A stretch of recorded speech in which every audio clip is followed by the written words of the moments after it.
Hey guys, Miss Lewis here with another read aloud. This time it's going to be chapter 10. I ruin a perfectly good bus. Before we jump into chapter 10 though, I want to talk about two things. So first, I want to offer an apology because there is someone that is on a dirt bike outside of my house and they're riding and it might be a little weird and loud at some points in this video. Second, I want to talk about chapter 9 for just a quick second. So on last week, I asked you guys to read independently chapter 9. And then you guys had that quiz to take. That was chapter 6 through 9. In chapter 9, we do find out that Percy is being asked to go on a quest. And that Chiron had his suspicions about Percy from the beginning. And that perhaps people knew he was related to Poseidon earlier than previously expected. Also, I have a crazy dog that is whining. And he might be a little whiny through this video. But please bear with me and be patient because I will take him out as soon as I'm done. Cannon, lay down. Lay down, Cannon. See? Cannon's my crazy boxer dog, and sometimes he's bad and whiny like a little baby. All right, let's do this. It didn't take me long to pack. I decided to leave the Minotaur horn in my cabin, which left me only an extra charge of clothes and a toothbrush to stuff in a backpack Grover had found for me. The camp store loaned me $100 in mortal money and 20 gold drachmas. These coins were as big as Girl Scout cookies and had images of various Greek gods stamped on one side and the Empire State Building on the other. The ancient mortal drachmas had been silver, Chiron told us, but Olympians never used less than pure gold. Chiron said the coins might come in handy for non-mortal transactions, whatever that meant. He gave Annabeth and me each a canteen of nectar and a Ziploc bag full of ambrosia squares to be used only in emergencies, if we were seriously hurt. It was god food, Chiron reminded us. It would cure us of almost any injury, but it was lethal to mortals. Too much of it would make a half-blood very, very feverish. An overdose would burn us up, literally. Annabeth was bringing her magic Yankees cap, which she told me had been a 12th birthday present from her mom. She carried a book on famous classical architecture, written in ancient Greek, to read when she got bored. And a long bronze knife hidden in her shirt sleeve. I was sure the knife would get us busted the first time we went through a metal detector. Grover wore his fake feet and his pants to pass as human. He wore a green Rasta-style cap because when it rained, his curly hair flattened and you could just see the tips of his horns. His bright orange backpack was full of scrap metal and apples to snack on. In his pocket was a set of reed pipes his daddy Goat had carved for him, even though he only knew 2 songs, Mozart's Piano Concerto No. 12 and Hilary Duff's So Yesterday, both of which sounded pretty bad on reed pipes. For those of you that might not know Hilary Duff, she was like a really famous actress, like maybe in the late 90s, early 2000s. Might have been before your time. We waved goodbye to the other campers, took one last look at the strawberry fields, the ocean, and the big house, then hiked up Half-Blood Hill to the tall pine tree that used to be Thalia, daughter of Zeus. Chiron was waiting for us in his wheelchair. Next to him stood the surfer dude I'd seen when I was recovering in the sick room. According to Grover, the guy was the camp's head of security. He supposedly had eyes all over his body, so he could never be surprised. Today, though, he was wearing a chauffeur's uniform, so I could only see the extra peepers on his hands, face, and neck. This is Argus, Chiron told me. He will drive you into the city and, keep an eye on things. I heard footsteps behind us. Luke came running up the hill carrying a pair of basketball shoes. Hey, he panted. Glad I caught you. Annabeth blushed the way she always did when Luke was around. Just wanted to say good luck, Luke told me. And I thought, maybe you could use these? He handed me the sneakers, which looked pretty normal. They even smelled kind of normal. Luke said, "Maya!" Whitebird's wings sprouted out of the heels, startling me so much I dropped them. The shoes flapped around on the ground until the wings folded up and disappeared. "Awesome," Grover said. Luke smiled. "Those served me well when I was on my quest. Gift from Dad. Of course, I don't use them much these days." His expression turned sad. I didn't know what to say. It was cool enough that Luke had come to say goodbye. I'd been afraid he might resent me for getting so much attention the last few days, but here he was giving me a magic gift. It made me blush almost as much as Annabeth. "Hey, man," I said. "Thanks." "Listen, Percy." Luke looked uncomfortable. "A lot of hopes are riding on you, so just kill some monsters for me, okay?" We shook hands. Luke patted Grover's head between his horns, then gave a goodbye hug to Annabeth, who looked like she might pass out. After Luke was gone, I told her, "You're hyperventilating." "Am not." "You let him capture the flag instead of you, didn't you?" "Oh, why do I want to go anywhere with you, Percy?" She stomped down the other side of the hill, where a white SUV waited on the shoulder of the road. Argus followed, jingling his car keys. I picked up the flying shoes and had a sudden bad feeling. I looked at Chiron. "I won't be able to use these, will I?" He shook his head. "Luke meant well, Percy, but taking to the air, that would not be wise for you." I nodded, disappointed, but then I got an idea. "Hey, Grover, you want a magic item?" His eyes lit up. "Me?" Pretty soon we'd laced the sneakers over his fake feet, and the world's first flying goat boy was ready for launch. "Maya!" he shouted. He got off the ground okay, but then fell over sideways, so his backpack dragged through the grass. The winged shoes kept bucking up and down like tiny broncos. "Practice," Chiron called after him. "You just need practice." "Ah!" Grover went flying sideways down the hill like a possessed lawnmower, heading toward the van. Before I could follow, Chiron caught my arm. "I should have trained you better, Percy," he said. "If only I had more time. Hercules, Jason, they all got more training." "That's okay. I just wish..." I stopped myself because I was about to sound like a brat. I was wishing my dad had given me a cool magic item to help on the quest. Something as good as Luke's flying shoes or Annabeth's invisible cap. "What am I thinking?" Chiron cried. I can't let you get away without this." He pulled a pen from his coat pocket and handed it to me. It was an ordinary disposable ballpoint, black ink, removable cap. Probably cost 30 cents. "Gee," I said, "thanks." "Percy, that's a gift from your father. I've kept it for years, not knowing you were the one I was waiting for. But the prophecy is clear to me now. You are the one." I remembered the field trip to the Metropolitan Museum of Art when I vaporized Mrs. Dodds. Chiron had thrown me a pen that turned into a sword. Could this be... I took off the cap, and the pen grew longer and heavier in my hand. In half a second, I held a shimmering bronze sword with a double-edged blade, a leather-wrapped grip, and a flat hilt riveted with gold studs. It was the first weapon that actually felt balanced in my hand.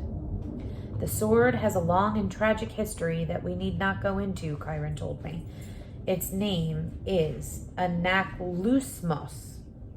"Riptide," I translated. Surprised the ancient Greek came so easily. "Use it only for emergencies," Chiron said, "and only against monsters. No hero should harm mortals unless absolutely necessary, of course, but this sword wouldn't harm them in any case." I looked at the wickedly sharp blade. "What do you mean it wouldn't harm mortals? How could it not?" "The sword is celestial bronze, forged by the Cyclops, tempered in the heart of Mount Etna, cooled in the river Leve. It's deadly to monsters, to any creature from the underworld, provided they don't kill you first. But the blade will pass through mortals like an illusion. They simply are not important enough for the blade to kill. And I should warn you, as a demigod, you can be killed by either celestial or normal weapons. You are twice as vulnerable." "Good to know." Now recap the pen. I touched the pen cap to the sword tip, and instantly Riptide shrank to a ballpoint pen again. I tucked it in my pocket, a little nervous, because I was famous for losing pens at school. You can't, Chiron said. Can't what? Lose the pen, he said. It's enchanted. It will always reappear in your pocket. Try it. I was wary, but I threw the pen as far as I could down the hill and watched it disappear into the grass. It may take a few moments, Chiron told me. Now check your pocket.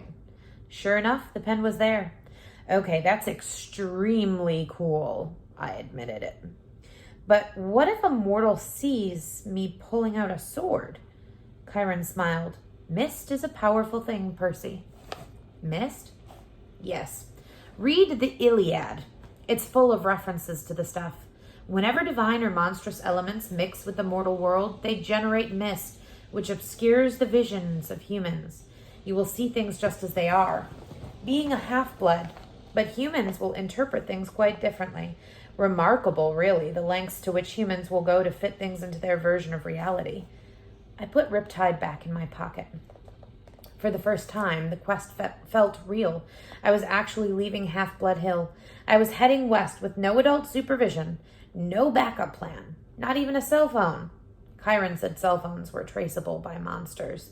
If we used one, it would be worse than sending up a flare. I had no weapon stronger than a sword to fight off monsters and reach the land of the dead. Chiron, I said, when you say the gods are immortal, I mean, there was a time before them, right? 4 ages before them, actually. The time of the Titans was the 4th age, sometimes called the Golden Age, which is definitely a misnomer. This, the time of the Western civilization and the rule of Zeus, is the 5th age. So what was it like before the gods? Chiron pursed his lips. Even if I am not old enough to remember that, child, but I know it was a time of darkness and savagery for mortals. Cronus, the lord of the Titans, called his reign the Golden Age because men lived innocent and free of all knowledge. But that was mere propaganda. Propaganda is a great word. We're going to talk about that in just a second. The Titan King cared nothing for your kind except as appetizers or a source of cheap entertainment. It was only in the early reign of Lord Zeus, when Prometheus, the good Titan, brought fire to mankind, that your species began to progress. And even then, Prometheus was branded a radical thinker. Zeus punished him severely, as you may recall. Of course, eventually the gods warmed to humans, and Western civilization was born. But the gods can't die now, right? I mean, as long as Western civilization is alive, they're alive. So even if I failed, nothing could happen so bad it would mess up everything, right? Chiron gave me a melancholy smile. No one knows how long the age of the West will last, Percy. The gods are immortal, yes, but then so were the Titans. They still exist, locked away in the various prisons, forced to endure endless pain and punishment, reduced in power, but still very much alive. May the fates forbid that the gods should ever suffer such a doom, or that we should ever return to the darkness and chaos of the past. All we can do, child, is follow our destiny. Our destiny, assuming we know what that is. Relax, Chiron told me. Keep a clear head, and remember, you may be about to prevent the biggest war in human history. Relax, I said. I'm very relaxed. When I got to the bottom of the hill, I looked back. Under the pine tree that used to be Thalia, daughter of Zeus, Chiron was now standing in full horseman form, holding his bow high in salute. Just your typical summer camp send-off by your typical centaur. Okay, so there's a break in this chapter right here, wherever you guys see those little dots or little stars, whatever you want to call them. Okay, that's usually a break in the chapter. And all right, guys, so let's turn back to the previous page. I'm on 155, where I mentioned the word propaganda. That's at the bottom of the page. It's where Chiron purses his lips and states, even I am not old enough to remember that, child, but I know it was a time of darkness and savagery for mortals. Cronus, the lord of the Titans, called his reign the Golden Age because men lived innocent and free of all knowledge. But that was mere propaganda. So propaganda, you learn a little bit more about propaganda as you get older, but propaganda is information that is technically misleading. It could be meant to persuade you to do something or convince you to think a certain way. But it was usually used to get political interests across to people, or make them believe a certain thing. And often it's misleading and untrue. So you have to also be careful of the use of propaganda in our current times. You always have to be aware of that as well. But I also want to talk about this section that we just read for just a moment, because it has a lot of historical references. It talks about ancient Greek civilization, and I don't know that we've made as many connections to social studies in The Lightning Thief as we can just yet. So this is a place where we can make lots of connections to social studies in the study of ancient Greek civilization. So I'm going to start talking about that a little bit more often. Admittedly, I don't know a whole lot about ancient Greek civilization. I've taught mythology for years as an ELA teacher, but have not done too much with the background and understanding how people in ancient Greek civilization really did believe these things almost as a religion. I know that we often talk about in ELA, we talk about how these tales got told in the oral traditions, meaning that people either, passed them down from generation to generation, like folk tales and fables typically get passed down. Some of them were even in song, and like traditional Greek songs that were sung within families that would get passed down from generation to generation.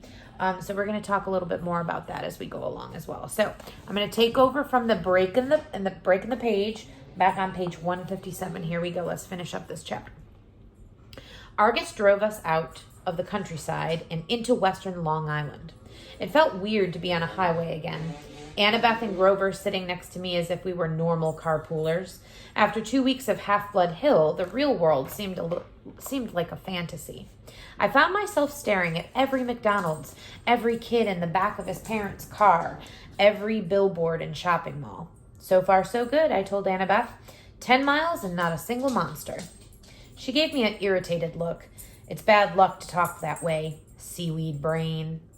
Remind me again, why do you hate me so much? I don't hate you. Could have fooled me. She folded her cap of invisibility. Look, we're just not supposed to get along, okay? Our parents are rivals. Everybody know what rivals mean? Rivals. Can you think of a famous rival? Like sports rivals, like the Buffalo Bills. When I was growing up, the Buffalo Bills were rivals with the Miami Dolphins. So their parents are rivals. They're kind of like arch enemies of sorts. Why? He sighed. How many reasons do you want? One time my mom caught Poseidon with his girlfriend in Athena's temple, which is hugely disrespectful. Another time, Athena and Poseidon competed to be the patron god for the city of Athens. Your dad created some stupid saltwater spring for his gift. My mom created the olive tree. The people saw that her gift was better, so they named the city after her. They must really like olives. Oh, forget it. By the way, this is super funny. This is actually really funny because if you like Greek food, so much Greek food is got olives in it. And I love a Greek salad. Love Greek food. Now, if she'd invented pizza, that I could understand. I said, forget it. In the front seat, Argus smiled. He didn't say anything, but one blue eye in the back of his neck winked at me. Traffic slowed us down in Queens. By the time we got into Manhattan, it was sunset and starting to rain. Argus dropped us at the Greyhound station on the Upper East Side, not far from my mom and Gabe's apartment. Taped to a mailbox was a soggy flyer with my picture on it. Have you seen this boy? I ripped it down before Annabeth and Grover could notice. Argus unloaded our bags, made sure we got our bus tickets, then drove away, the eye on the back of his hand opening to watch us as he pulled out of the parking lot. I thought about how close I was to my old apartment. On a normal day, my mom would be home from the candy store by now. Smelly Gabe was probably up there right now, playing poker, not even missing her. Grover shouldered his backpack. He gazed down the street in the direction I was looking.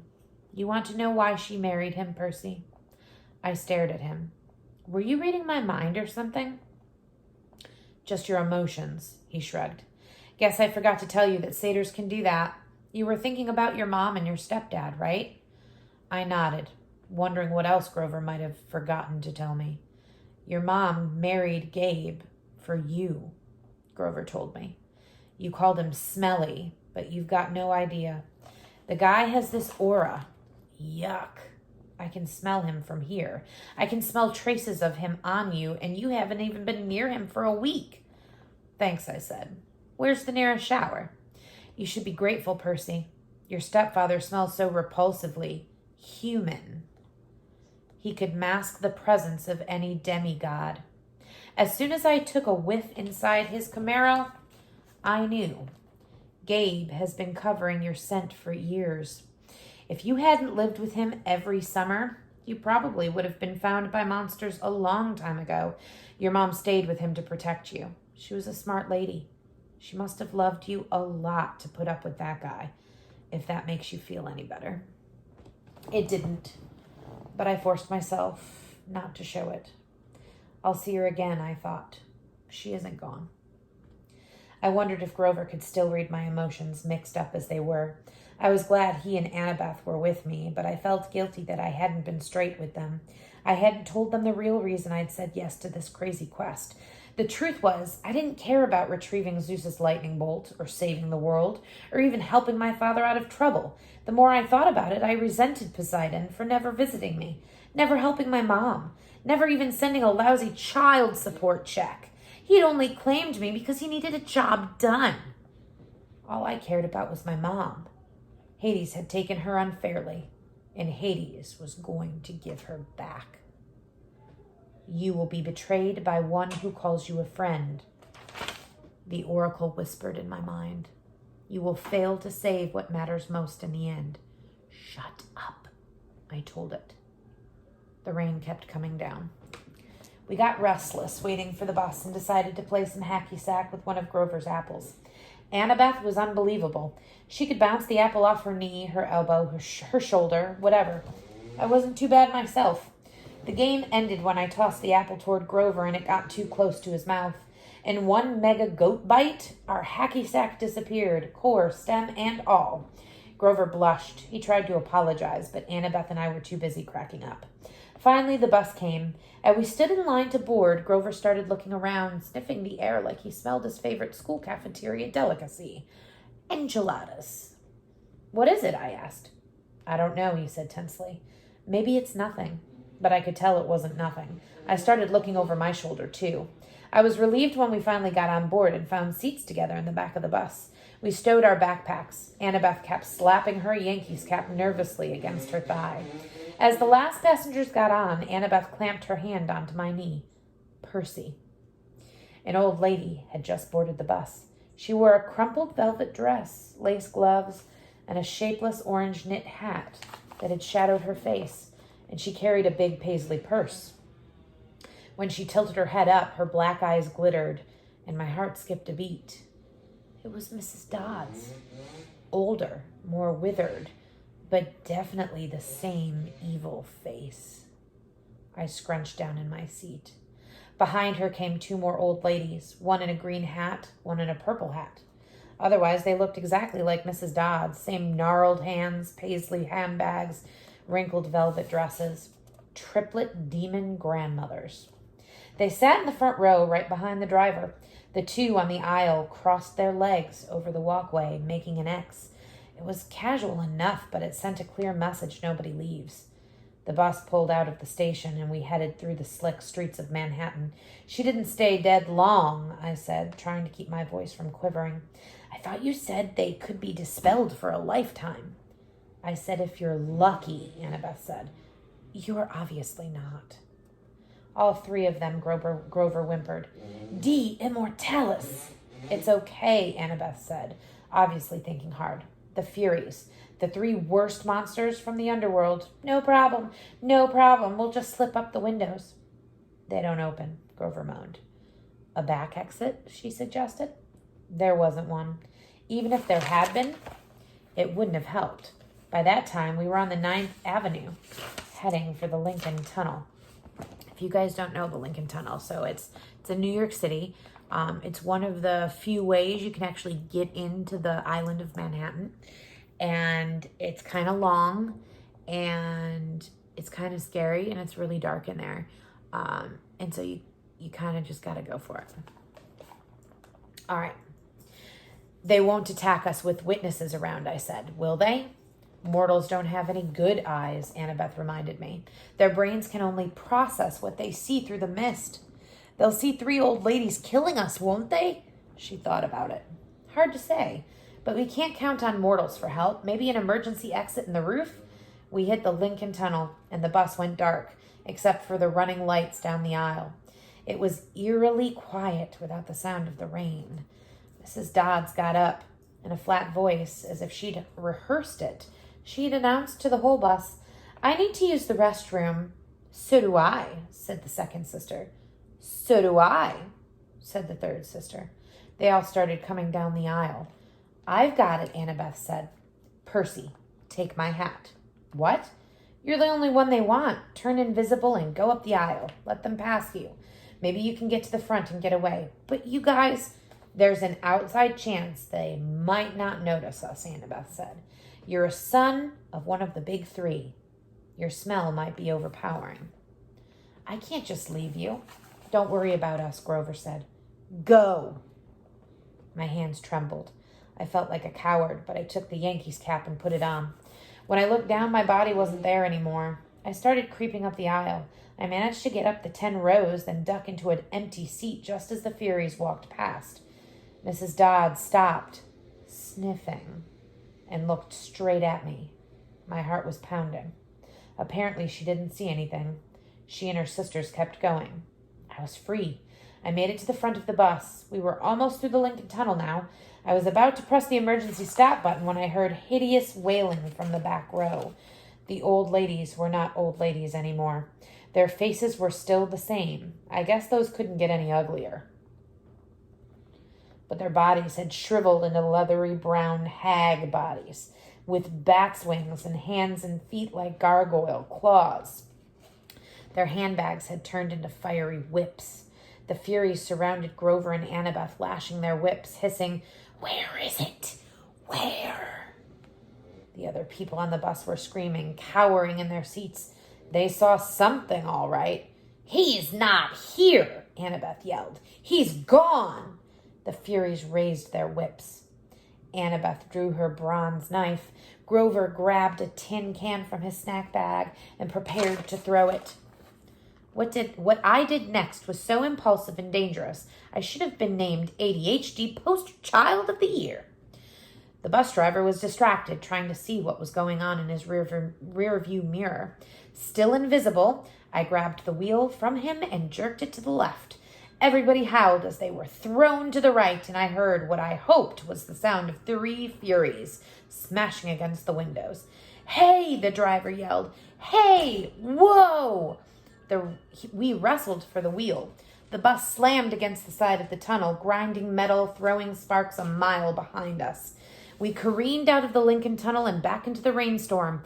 People and monsters tossed around the bus. Cars plowed aside like bowling pins. Somehow the driver found an exit. We shot off the highway through 6 traffic lights and ended up barreling down one of those New Jersey rural roads where you can't believe there's so much nothing right across from the river from New York. There were woods to our left, the Hudson River to our right, and the driver seemed to be veering toward the river. Another great idea. I hit the emergency brake. The bus wailed, spun a full circle on the wet asphalt, and crashed into the trees. The emergency lights came on. The doors flew open. The bus driver was the first one out, the passengers yelling as they stampeded after him. I stepped into the driver's seat and let them pass. The Furies regained their balance. They lashed their whips at Annabeth while she waved her knife and yelled in ancient Greek, telling them to back off. Grover threw tin cans. I looked at the open doorway. I was free to go, but I couldn't leave my friends. I took off the invisible cap. Hey! The Furies turned, baring their yellow fangs at me, and the exit suddenly seemed like an excellent idea. Mrs. Dodds stalked up the aisle, just as she used to do in class, about to deliver my F- math test. Every time she flicked her whip, red flames danced along the barbed leather. Her two ugly sisters hopped on top of the seats on either side of her and crawled toward me like a huge, nasty lizard. Perseus Jackson, Mrs. Dodds said, in an ancient that was definitely from somewhere farther south than Georgia. You have offended the gods. You shall die. I liked you better as a math teacher, I told her. She growled. Annabeth and Grover moved up behind the Furies cautiously, looking for an opening. I took the ballpoint pen out of my pocket and uncapped it. Riptide elongated into a shimmering double-edged sword. The Furies hesitated. Mrs. Dodds had felt Riptide's blade before. She obviously didn't like seeing it again. Submit now, she hissed, and you will not suffer eternal torment. Nice try, I told her. Percy, look out, Annabeth cried. Mrs. Dodds lashed her whip around my sword hand while the Furies on either side lunged at me. My hand felt like it was wrapped in molten lead, but I managed not to drop Riptide. I stuck the Fury on the left with its hilt, sending her toppling backward into a seat. I turned and sliced the Fury on the right. As soon as the blade connected to her neck, she screamed and exploded into dust. Annabeth got Mrs. Dodds in a wrestler's hold and yanked her backward while Grover ripped the whip out of her hands. Ow, he yelled. Ow, hot, hot. The Fury I'd hit, hilt slammed, came at me again, talons ready, but I swung Riptide and she broke open like a piñata. Mrs. Dodds was trying to get Annabeth off her back. She kicked, clawed, hissed, and bit, but Annabeth held on while Grover got Mrs. Dodds' legs tied up in her own whip. Finally, they both shoved her backward into the aisle. Mrs. Dodds tried to get up, but she didn't have room to flap her bat wings, so she kept falling down. Zeus will destroy you, she promised. Hades will have your soul. Brachas meas vecimini, I yelled. I wasn't sure where the Latin came from. I think it meant, eat my pants. Thunder shook the bus. The hair rose on the back of my neck. Get out, Annabeth yelled at me. Now! I didn't need any encouragement. We rushed outside and found the other passengers wandering around in a daze, arguing with the driver or running around in circles yelling, We're going to die! A Hawaiian shirted tourist with a camera snapped my photograph before I could recap my sword. Our bags, Grover realized. We left our... Boom! The windows of the bus exploded as the passengers ran for cover. Lightning shredded a huge crater in the roof, but an angry wail from inside told me Mrs. Dodds was not yet dead. Run, Annabeth said. She's calling for reinforcements. We have to get out of here. We plunged into the woods as the rain poured down, the bus in flames behind us, and nothing but darkness ahead. And that is chapter 10.